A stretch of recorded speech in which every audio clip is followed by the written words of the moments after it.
So I just saw a thumbnail of a video, and it says nothing can redeem an ugly face. I'll leave a link in the description for you to look at it, and I'm not even gonna listen to it. And you'll hear a lot of the most intellectual individuals, the highest IQ people on the planet right now, start talking about how they know that God exists because of mathematics. And well, there's always got to be the first person who's able to decode the Bible and have enough intellectual knowledge and spiritual capacity to be able to take something like science and match up the allegories in the Bible to do a comparative analysis to understand that they're essentially one and the same.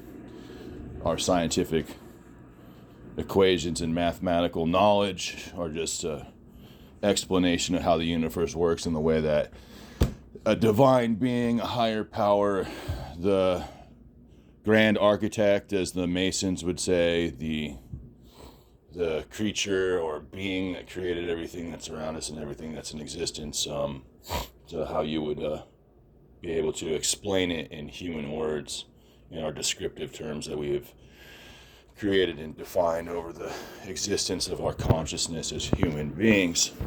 So it's kind of interesting. It says that an ugly face is unredeemable, and I find that interesting because that also goes back to mathematics.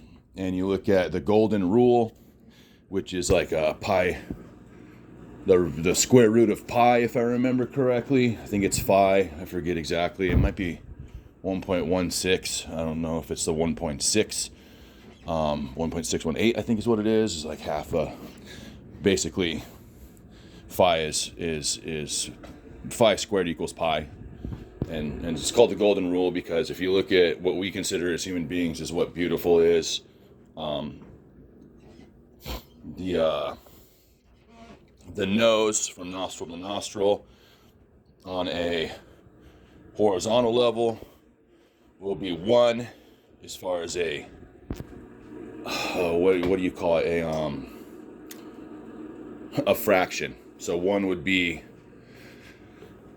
the top number in a fraction, and then the bottom number would be so the top number would be your nose, the bottom number would be your mouth going from edge to edge is phi. And so the human, probably similar to your head as well, the width of your head will be similar to the distance shoulder to shoulder. That would probably be something along phi. Anyways, if you look at our build, since we're asymmetrical as human beings, most everything will be horizontally connected when it comes to the golden rule of phi, and that's what creates beauty in our mind. So we may not even recognize that as human beings, but a lot of things that we consider to be a form of beauty revolve around geometric shapes and the golden rule, which is, like I said, once again, phi. And I think that's kind of funny because, say an ugly face, it's metaphorical too. It also can mean somebody who has a bad attitude. It can mean somebody who doesn't want to put on a mask and pretend to be polite in a society of lies.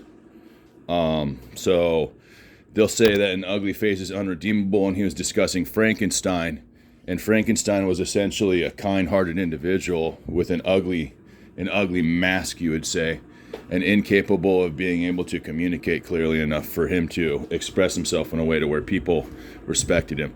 It's kind of funny because you'll look at something along the lines of young Frankenstein, and in the end he got the girl, which was kind of funny. But so it's kind of like beauty is only skin deep, as they say, or beauty is in the eye of the beholder. You start looking at those quotes and those phrases, and if you got enough intellectual capacity and foundational knowledge, you can kind of see what all that means. Most everything you'll find out in reality that we live in is a half-truth. It's all what you would call a house of cards, and it's a castle of glass. Those who throw stones in glass houses, as they say. And so you'll look at some of the best psychologists out there, and they're basically just patching holes in a sinking ship we call humanity. And, you look at some of the psychologists out there and they'll say that, here's a good quote, is that for you to defeat a monster, you have to be a bigger, badder monster. And that should explain to you precisely who that individual is. So narcissists have a tendency of telling on themselves. After a while, you can figure them out. So they'll say sneaky things, and you'll realize that they'll have little jabs, and they'll say something like, oh, I used to hang out with these people, and they're very much so what you would call an unscrupulous group of individuals, unscrupulous, violent group of individuals. And when you realize that was part of the impression that the person existed inside of in their earlier years, in a place that is run, in a country that is run by that very group, you'll know what that psychologist is about. And you know that he's hiding behind a mask, and it's probably one of the biggest nightmares on this planet. That being said, that guy puts on a pretty fucking good show. He puts on a pretty good mask when it comes down to who he is underneath versus what he's trying to show you. What happens after a while, if you're an intellectual, you look at a lot of the people who have an IQ of 200 or 279, and what you'll be seeing is somebody who doesn't put on a mask. You're seeing someone who's extremely intellectual and is just telling you factual data. But yeah, if this were true as far as an ugly mask is irredeemable, you'll look at the existence of us on the planet being apex predators, and you look at things like snakes and scorpions and things we consider ugly, poisonous, dangerous. They would not persist, and we wouldn't have scorpions in our pet stores. We wouldn't have snakes in our pet stores. So like I said, even the most intellectual people who have like a library of books in the background of their YouTube channel still fail to see the bigger picture when it comes down to the reality of the situation of the human condition. So yeah, an ugly face is redeemable. It just is, the beauty is in the eye of the beholder, and it's kind of a fail of humanity to miss these half-truths